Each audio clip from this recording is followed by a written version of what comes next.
Salut la compagnie! Bienvenue dans Cogito Ergo Sum, le podcast qui cherche à décrypter les ingrédients d'une expérience utilisateur mémorable. Moi c'est Margot, je contribue à créer des expériences utilisateurs fluides et intuitives sur des logiciels, portails web ou applis mobiles depuis 2014. À travers ce podcast, j'ai envie de m'inspirer des expériences des autres. Je suis convaincue qu'il y a plein de points communs dans la création d'expériences utilisateurs, quel que soit le domaine.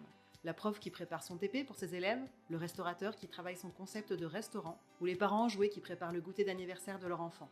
C'est ce qu'on va explorer dans ce podcast. Quelle est la secret sauce des porteurs de projets qui ont réussi à créer une expérience utilisateur mémorable?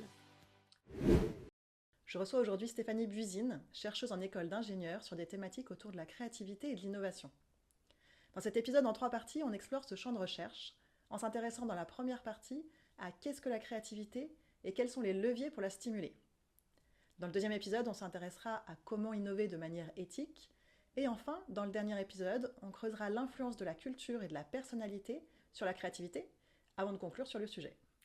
Bonjour Stéphanie, bienvenue dans le podcast. Bonjour Margot.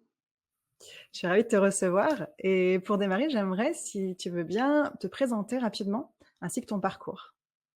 Oui, merci beaucoup de me recevoir. Donc je suis Stéphanie Buisine. Je suis, directrice de recherche, à CESI. Donc CESI, c'est une école d'ingénieurs et directrice de recherche, ça veut dire que je suis responsable, d'une petite équipe, d'enseignants-chercheurs, et de doctorants.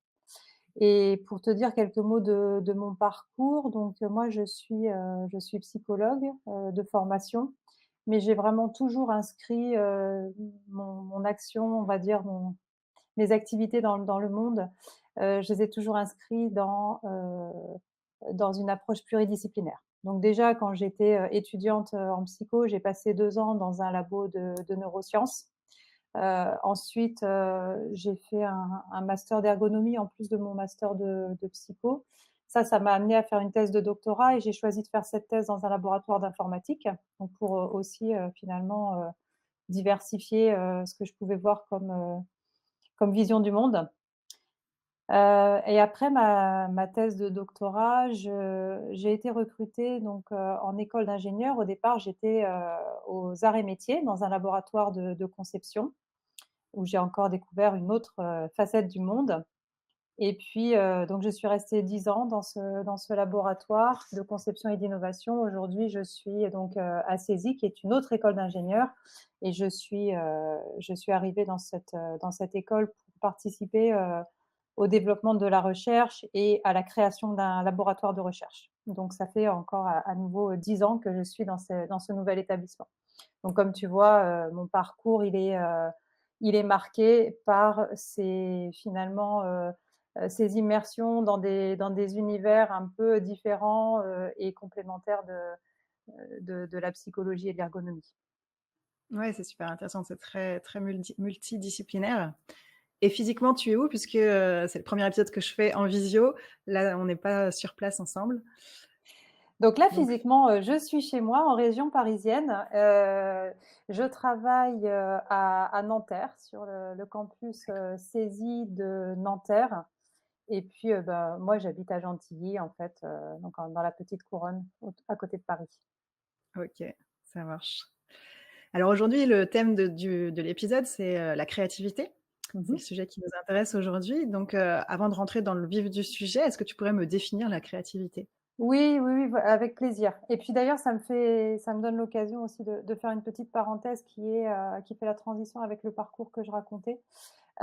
Donc moi, comme je te l'ai dit, j'ai fait des études, de psychologie et ce qui est super intéressant, c'est que dans mes études, j'ai pas appris, la créativité. Pourtant, c'est vraiment un processus cognitif, de haut niveau. Ça avait tout à fait sa place dans un cursus de psychologie. D'ailleurs, certaines universités, notamment ici à Paris, enseignent la créativité en psychologie, mais moi, j'ai fait mes études de psycho à Lille et j'avais jamais entendu parler de créativité dans le sens scientifique, jusqu'à ce que j'arrive en école d'ingénieur. Et donc, c'est grâce à mon premier poste en école d'ingénieur dans un labo de conception et d'innovation que j'ai découvert le domaine de la créativité comme problématique scientifique et que du coup, j'ai découvert aussi toute la littérature en psychologie sur la créativité. Donc pour moi, ça a été une super expérience et encore une fois, je rends hommage aux travaux pluridisciplinaires parce qu'on voit que même finalement le fait d'être dans une autre discipline que la sienne, ça nous permet aussi de progresser sur notre propre discipline de départ.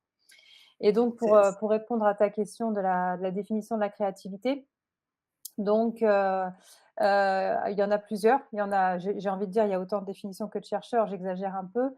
Mais par contre, il y a une constante, c'est que en général, il y a un consensus pour reconnaître qu'il y a deux composantes dans la créativité. Donc la créativité, c'est la génération d'idées, ça semble assez intuitif, et avec deux caractéristiques. Il faut que, pour être créative, il faut qu'une idée, elle soit d'une part originale et d'autre part appropriée. Alors ces termes-là, ils peuvent varier dans les définitions. Parfois, à la place de original, on dit une idée nouvelle, ok, ou bien une idée inattendue. Donc, on est un peu dans le même registre. Hein. Et puis, donc ça, c'est la première composante, nouveauté, originalité, le fait d'être inattendu. Et la deuxième composante de la créativité, parce que ça suffit pas en fait d'être original pour être créatif. Pour être créatif, il faut aussi finalement répondre à un besoin. Et donc c'est là qu'on a le vocabulaire de dire que cette idée, elle doit aussi être appropriée. Parfois, on dit aussi une idée utile ou bien une idée de bonne qualité, bien évaluée. Donc, du coup, on a ces deux composantes de la nouveauté, l'originalité et le côté approprié, utile. Et ça, cette définition-là, elle est intéressante parce qu'elle nous ouvre aussi finalement sur le processus de créativité. C'est comment on fait pour être créatif, mais il faut qu'on porte attention à ces deux composantes.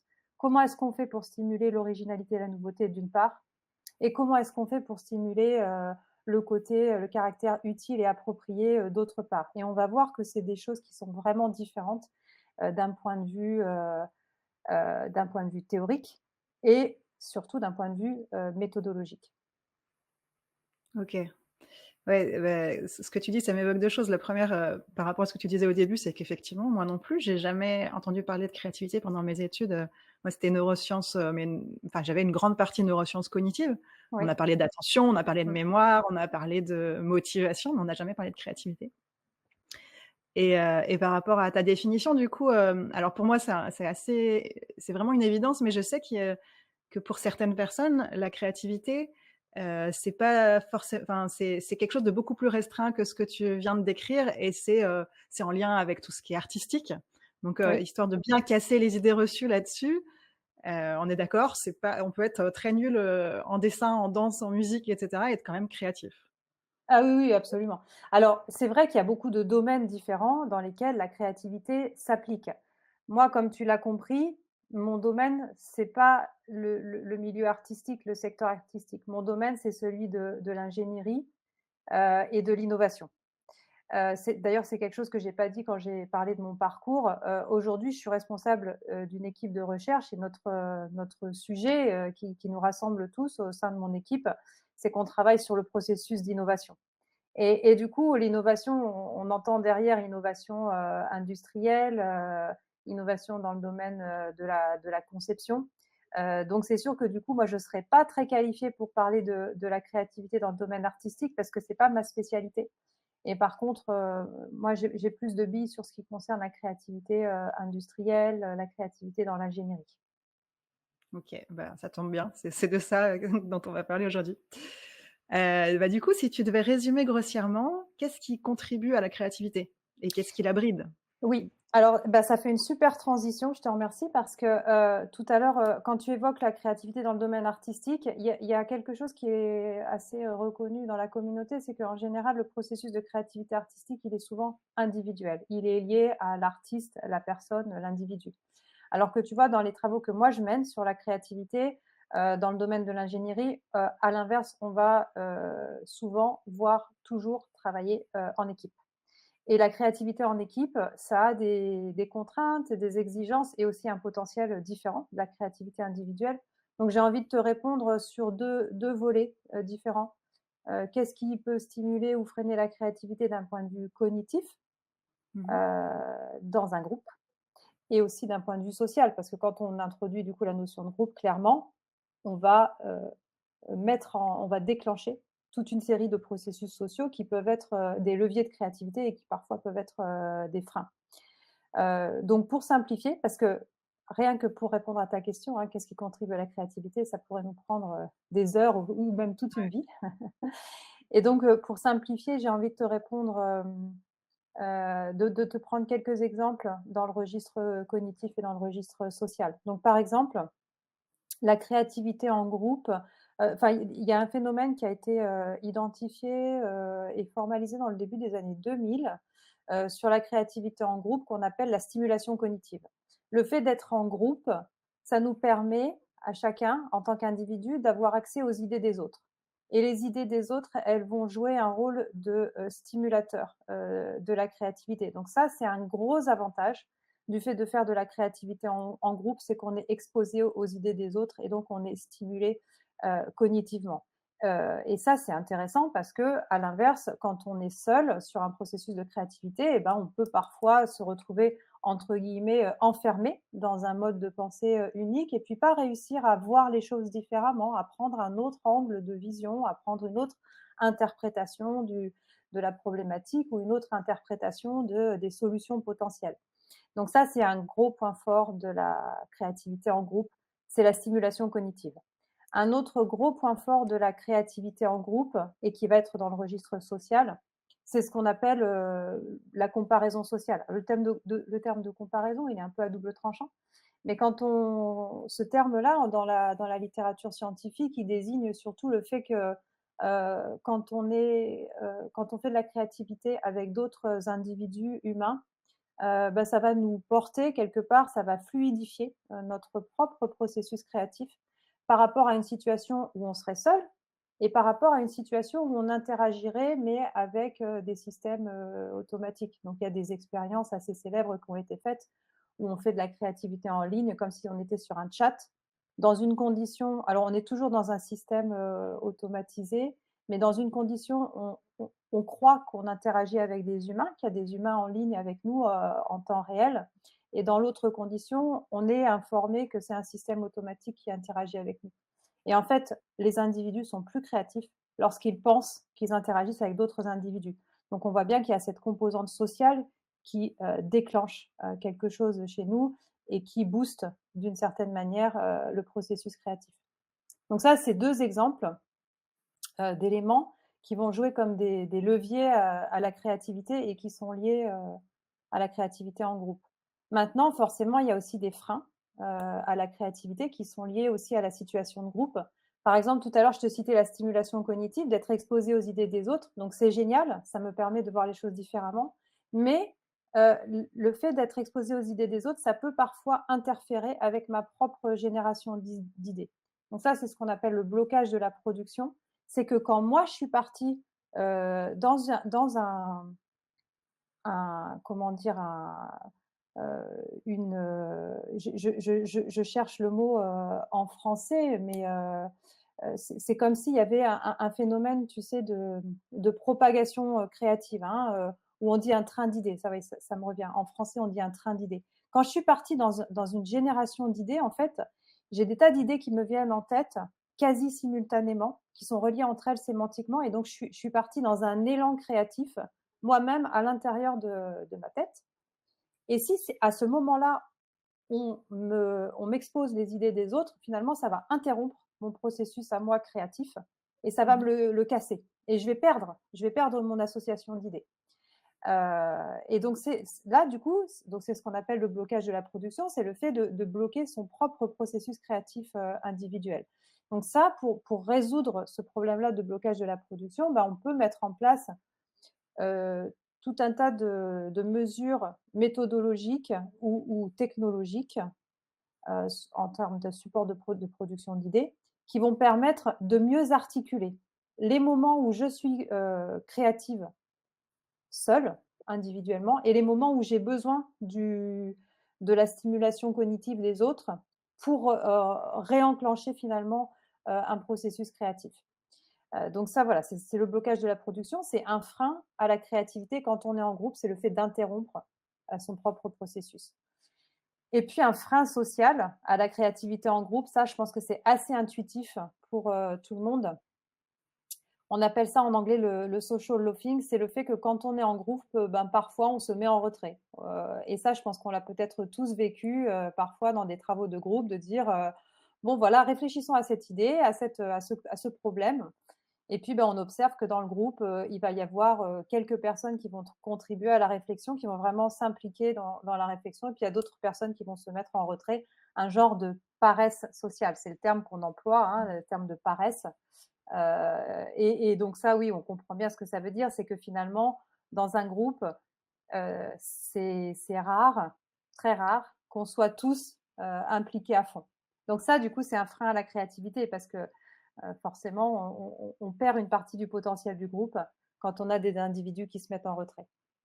Ouais. J'imagine que c'est d'autant plus fort, quand on fait ce processus créatif, à distance? Alors, oui et non.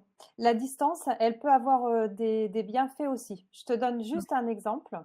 Alors quand on est à distance, effectivement, c'est plus facile de se mettre en retrait, de faire semblant d'être, de faire partie du groupe et en fait de faire autre chose en parallèle.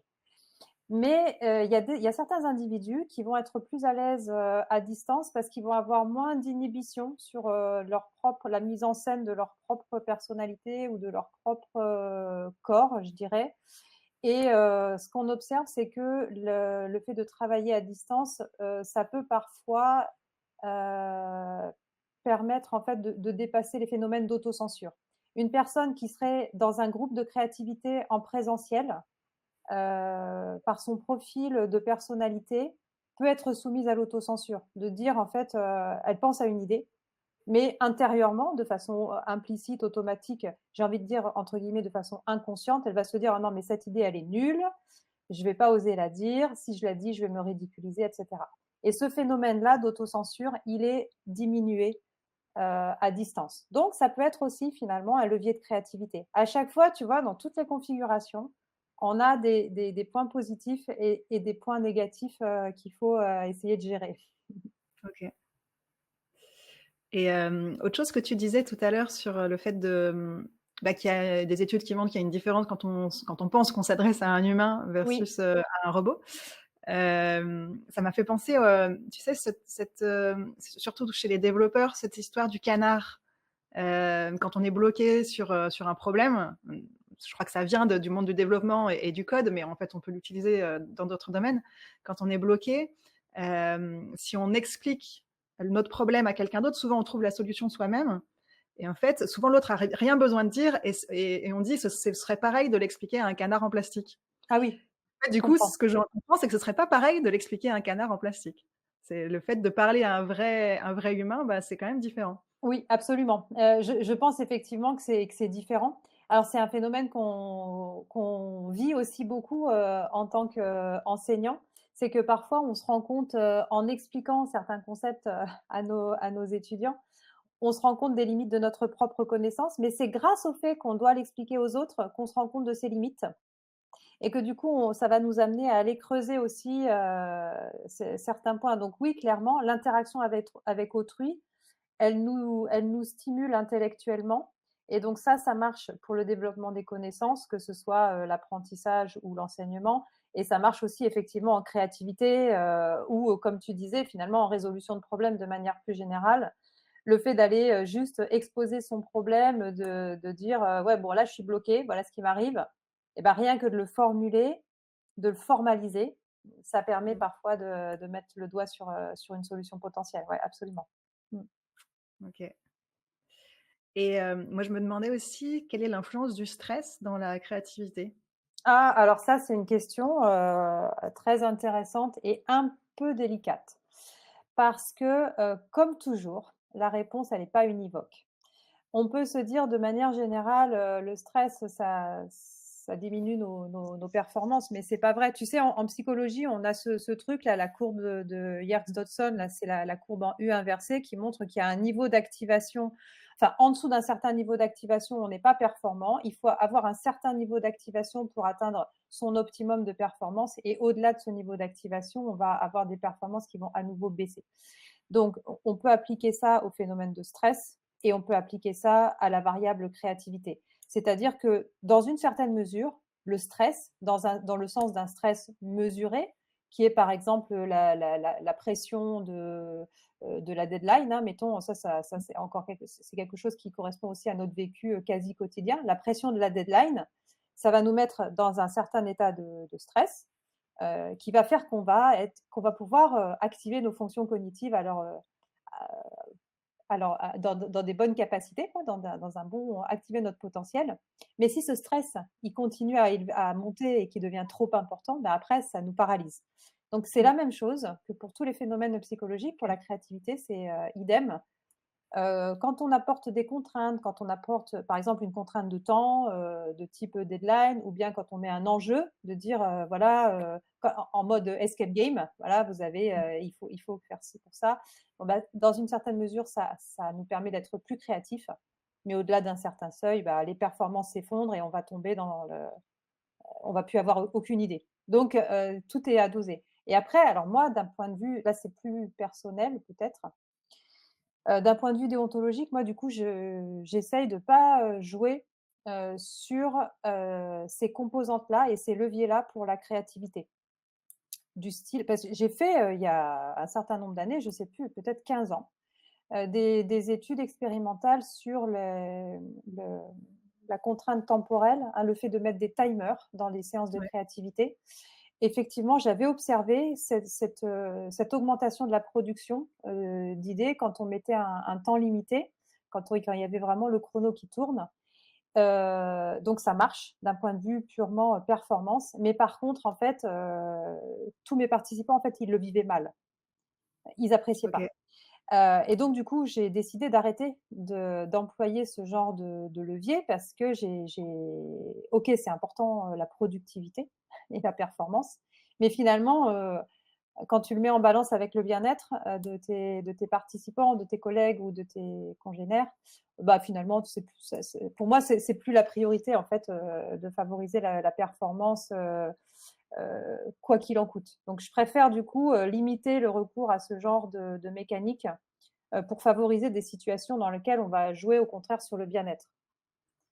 OK, super. Bah, c'est vachement intéressant, je pense qu'on en reparlera après, mais moi, c'est vrai qu'un atelier que j'utilise beaucoup dans la conception, c'est le Crazy 8, où il y a pour le coup une grosse pression temporelle puisque Oui, si jamais il y en a qui connaissent pas, j'explique en 30 secondes. C'est le but, c'est de dessiner, 8 versions, d'un écran, par exemple, en 8 minutes. Donc oui, on a un timer qui sonne toutes les minutes et toutes les ouais, minutes, il faut passer au suivant.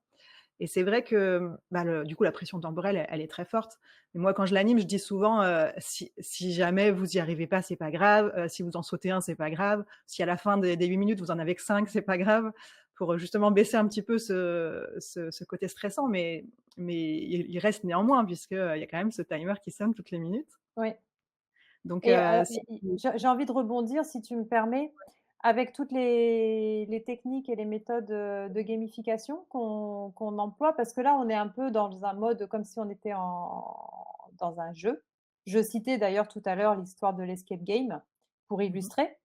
Et il y a eu beaucoup de travaux aussi, scientifiques sur la gamification, entre autres sur la gamification de la créativité, mais évidemment, pas que, appliquée à plein d'autres processus, cognitifs. Et hem et c'est pareil, moi, en fait, d'avoir fait un petit peu de chemin là-dessus, d'avoir fait aussi moi-même quelques manips sur ce sujet-là, j'en suis revenue aujourd'hui, j'utilise plus, ce genre de mécanique. Pourquoi? Parce qu'en fait, à chaque fois, ça nous force à nous focaliser uniquement sur le court terme. Avec une mécanique de gamification, on peut augmenter, les performances, à court terme. On peut même aussi, contrairement à ce que je disais juste avant, on peut même aussi créer un plaisir du jeu, à court terme dans la séance. Mais par contre, c'est quelque chose qu'on va pas pouvoir activer dans le temps. Et moi, j'ai besoin de développer des connaissances sur ce qui fonctionne dans la durée, ce qui fonctionne à long terme. Et en fait, les entreprises ou je sais pas moi, les méthodes ou techniques, de gamification, en fait, on voit que sur le long terme, il y a des phénomènes, soit d'essoufflement, soit de rejet, encore pire. Et que du coup, en fait, vu que ça marche pas sur le long terme, bah, moi je suis du coup un peu réticente, parce que de manière générale, dans mes recherches, finalement je considère que c'est un peu mon rôle, de raisonner à long terme. Parce que c'est assez rare, en fait, je trouve, dans notre, dans notre environnement quotidien de travail, on est beaucoup confronté à des enjeux court terme, court terme, court terme. Je le vois chez mes étudiants aussi, hein, quand on discute avec eux, finalement, ils raisonnent qu'à court terme et je considère que moi, c'est toujours un peu mon rôle de les pousser à raisonner à long terme et donc j'essaye de me l'appliquer aussi et du coup de plus utiliser ces techniques qui sont trop, court terme. Je préfère, chercher finalement des manières de développer la créativité qui vont fonctionner à long terme, voire qui vont continuer à se potentialiser, sur le long terme. Ce qui n'est pas le cas de la gamification, sauf erreur de ma part, mais ce qui n'est pas le cas, ce qui semble ne pas être le cas pour la gamification qui a surtout des effets, court terme. OK. Donc si je comprends bien, ce genre d'atelier, si on les utilise ponctuellement, ça peut fonctionner, mais Oui, par contre, si on est enfin voilà, moi je suis consultante, donc je vais voir des entreprises différentes oui. régulièrement, ça peut fonctionner dans ce cadre-là, mais si j'étais, salariée chez un éditeur de logiciel, par exemple, et que je faisais ça toutes les semaines avec mes collègues, ça fonctionnerait pas, quoi? Oui, bah, tout à fait, exactement. Moi, j'ai mené parfois des recherches avec des entreprises qui voulaient développer des processus d'innovation au long terme, c'est-à-dire former des équipes à être des expertes en innovation. Et Mmh mh. effectivement, du coup, on gère pas les choses de la même manière, on n'utilise pas les mêmes méthodes. C'est exactement ce que tu viens de dire. Et puis moi, je le vis aussi, dans mon équipe de recherche, on est un certain nombre à être, des spécialistes en créativité et quand on doit nous-mêmes faire une séance de créativité, finalement, en fait, on s'affranchit des méthodes. Parce qu'en fait, on a intériorisé les mécanismes. On n'a plus Mmh. besoin des méthodes qui sont finalement des la méthode, hein, c'est juste la partie, émergée de l'iceberg. Ce qui nous intéresse, nous, c'est les processus qu'il y a en dessous et les mécanismes et nous, comme on les connaît, comme on les a intériorisés, on n'utilise plus les méthodes de créativité. J'ai la prétention de dire qu'on est devenu créatif un peu, dans notre mode de pensée et qu'on n'a plus besoin de s'outiller de méthodes.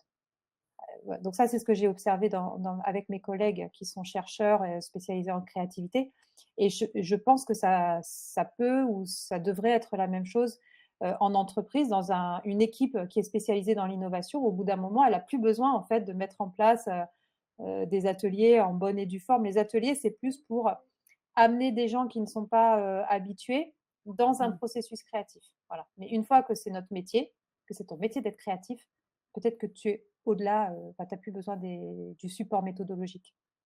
Ouais.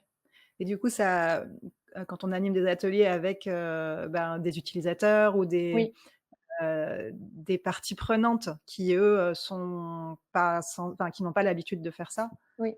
si je comprends bien, c'est quand même, utile d'avoir Ah un bah, tout à cadre fait. pour, qu'ils soient pas perdus, Tout à fait. Justement, l'utilisateur, c'est un excellent exemple. L'utilisateur, c'est pas son métier d'être créatif, c'est pas son métier d'imaginer des solutions de produits ou des solutions logicielles. Donc lui, il a besoin justement qu'on l'aide à rentrer dans ce processus-là et donc qu'on fasse appel à des méthodes, éprouvées, heu et des techniques particulières. Donc ça, c'est tout à fait approprié dans ce cas-là, absolument. OK.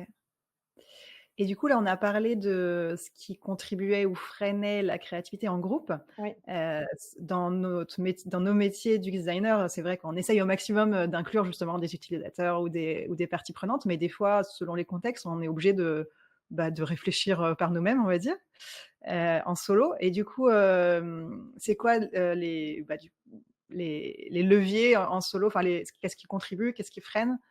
Je pensais notamment à la notion d'ennui qu'on entend, j'ai déjà entendu ça, que c'est important de s'ennuyer pour trouver des idées. Ça me fait aussi penser à cette, fameuse histoire bah, trouver une idée en dormant ou sous la douche ou oui. voilà, quand on n'y pense pas. Est-ce que c'est prouvé scientifiquement ça? Est-ce qu'il y a des choses, Alors, en lien je peut-être connais avec pas très bien aussi la le littérature là-dessus. Je tiens OK. à préciser que je connais pas très bien les données scientifiques là-dessus, mais par contre, oui, ça, je l'ai vécu, moi-même. Je l'ai aménagé aussi très souvent, par exemple pour mes étudiants et j'y crois. Je pense, profondément que ça marche. C'est-à-dire que, effectivement, moi, ça m'est arrivé, plein de fois de passer, toute la journée ou mettons une demi-journée à réfléchir sur un problème avec des collègues et puis, après je prends les transports en commun le soir et puis, c'est là que enfin, tout d'un coup j'ai, une nouvelle idée ou bien le lendemain et cetera. Donc ça arrive souvent, mais moi ça m'est arrivé des dizaines et des dizaines de fois et donc je trouve ça, vraiment, passionnant comme, processus et du coup j'utilise aussi ça, alors je l'ai utilisé, ça commence à dater, mais j'avais conçu un parcours, innovation pour mes élèves ingénieurs à Césy et donc c'était un parcours qui durait, que je dise pas de bêtises, 3 ou 4 semaines, qui était donc en continu pendant 3 ou 4 semaines. Donc où on était censé mettre en œuvre un processus d'innovation, dans le cadre d'un projet pendant, mettons 4 semaines. Et j'avais fait exprès, donc j'avais organisé les 4 semaines avec des itérations, avec un processus itératif et j'avais fait exprès de mettre les séances de créativité le vendredi après-midi, pour plusieurs raisons. Déjà parce que, bah, le vendredi après-midi, on est un peu sur les genoux de la semaine et faire une séance de créativité, c'est un peu plus léger que de scoltiner des tâches un peu plus, difficiles, comme de la veille techno ou travailler sur les business plans. Donc du coup, c'était sympathique de faire une séance de créativité le vendredi après-midi et d'autre part, effectivement, du coup après, mes étudiants, ils partaient en week-end. Voilà, chacun vivait sa vie pendant le week-end, qui allait, sortir avec ses amis, qui allait, je sais pas moi, partir, en week-end, visiter un lieu et cetera et en fait, quand ils revenaient le lundi matin, on devait se replonger dans notre projet et donc on commençait par un débrief. Finalement, on reprenait les conclusions de la séance de créativité du vendredi après-midi et comme par hasard ou comme par enchantement, le lundi matin, en fait, il y avait des nouvelles idées qui avaient émergé effectivement pendant le week-end. Donc je tirais parti finalement de l'interruption du week-end pour me dire que je vais compter là-dessus pour enrichir, la Mmh. créativité. Je les laisse le vendredi soir avec un processus de créativité. On revient le lundi matin, ils ont continué finalement à être créatifs sans le vouloir, sans le savoir et sans y mettre d'efforts, cognitifs et du coup, on avait des meilleures idées le lundi matin que le vendredi après-midi. Et ça, c'est donc alors du coup, c'est pas tout à fait de l'ennui, c'est le fait qu'on change d'activité, on change de contexte et qu'en fait, il y a des processus, cognitifs qui continuent à tourner derrière. Il y a des processus d'activation, cognitive qui continuent finalement à faire leur chemin, même si on change d'activité et c'est ça qui porte ses fruits si on laisse l'opportunité aux individus d'aller rechercher, enfin d'aller profiter de ça. C'est-à-dire qu'il ne faut pas clôturer finalement le processus de créativité le vendredi soir en disant bon ça y est, on écrit les idées, maintenant ça y est, c'est taillé dans le marbre et maintenant on les développe. Non, il faut être capable aussi de laisser la porte ouverte à des nouvelles idées qui pourraient arriver le lundi, mais qui pourraient aussi arriver en cours de semaine suivante. Et ça demande aussi un effort intéressant en gestion de projet de rester ouvert finalement aux nouvelles idées. Même si on a déjà pris la décision, on fait comme ça. Ah oui, mais au Mmh. fait, j'ai pensé à autre chose. OK, bah, qu'est-ce qu'on fait? Soit on met ton idée à la poubelle, soit on se laisse la liberté de l'intégrer. Donc ça, c'était aussi intéressant pour, organiser le processus, de créativité et d'innovation. Ouais. Et ça me fait penser moi à des projets que j'ai vécus avec, bah, oui, vraiment orientés innovation avec, un client, où effectivement c'était compliqué parce que, on avait l'impression qu'on validait des choses, le vendredi Oui, c'est et puis ça. la semaine prochaine, il arrivait avec des nouvelles idées et Oui. donc, entre-temps, ben, moi, par exemple, j'avais commencé à travailler sur, des maquettes ou des choses comme ça, puis, le client arrivait avec sa nouvelle idée en termes de, bah, d'avancement du projet, puis derrière Oui. aussi de facturation, c'est compliqué. Oui, Ça pose mais et pas mal de c'est tout à fait cohérent, comment dire? Avec les processus agiles où on se doit en fait finalement de rester quand même ouvert à des modifications, tout le temps, même à mmh, la fin. Donc ça nous oblige aussi, nous à aménager la possibilité d'être agile. ouais. Bah, je pense que c'est important de se laisser du temps, en tout cas, dans les phases vraiment amont des projets. Moi, je prévois toujours, effectivement plusieurs semaines pour, faire toute la phase d'exploration, idéation, début des premières maquettes. Oui, À la fois parce que, bah, il y a besoin de temps entre, telle et telle interview, le temps de caler les entretiens et cetera. Mais aussi justement pour se laisser le temps de, bah, d'itérer et d'améliorer le design et d'avoir des nouvelles idées et de changer d'avis et cetera. Mais, c'est vrai que c'est pas toujours facile à «vendre» entre guillemets quand quelqu'un, bah, veut finalement développer un logiciel et puis que toi tu viens en lui disant: «Bah, en fait, on pourra commencer à développer dans 2 mois et demi». oui. Parce qu'en fait, il y a tout ça avant. Tout à fait. Mais je pense que c'est important effectivement. Et tu parlais de trouver une idée dans les transports en commun. Oui, C'est effectivement, je trouve un bon endroit, et j'ai un ami qui m'avait fait cette réflexion, qui m'avait dit: «Essaye de ne rien faire dans les transports en commun et oui, tu verras, il se passe des choses». Et c'est vrai que, je sais pas, enfin, je pense que c'est le cas de beaucoup de personnes. On a tellement envie de faire plein de choses dans nos vies que dans les transports en commun, on va écouter un podcast ou on va être sur son li téléphone et ouais. rédiger un message à sa pote pour lui prendre des nouvelles et caler la sortie de ce week-end. Et en fait, on n'est jamais en train de rien faire Mmh. et prendre ce temps, c'est à la fois très difficile mais très, très riche finalement. Oui. En fait, c'est la même idée que la douche. C'est-à-dire que c'est un moment où on est libre cognitivement, on fait quelque chose, mais on n'a pas d'activité, cognitive et du coup, en fait, bah, ça laisse le champ libre à des choses imprévues comme, une idée géniale. Donc je suis d'accord avec le fait de temps en temps de rien faire dans les transports en commun. Super. Merci d'avoir écouté cet épisode. N'oubliez pas de vous abonner pour ne pas manquer la suite de cette discussion. Restez à l'écoute car dans la suite, nous allons plonger encore plus profondément dans notre sujet.